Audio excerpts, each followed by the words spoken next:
NEET தேர்வு இல்லாத மருத்துவத்துறை சார்ந்த படிப்புகளுக்கு Vinayaka mission school of allied health science, Chennai, Pondicherry, Salem. அதிமுகவின் இரட்டை இலை சின்னத்தில் போட்டியிட்டு வென்ற எம்எல்ஏக்கள் 4 பேர் பதவியை ராஜினாமா செய்துவிட்டு தாவேகவுக்கு தாவியதை பாமக எம்எல்ஏ சௌமியா அன்புமணி கடுமையாக விமர்சித்தார்.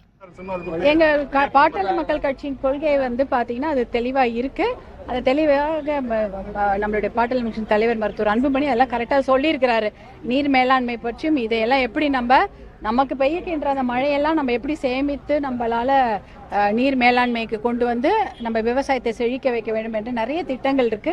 அதெல்லாம் நம்ம கொண்டு வர வேண்டும் என்பதுதான் எங்களுடைய விருப்பம்.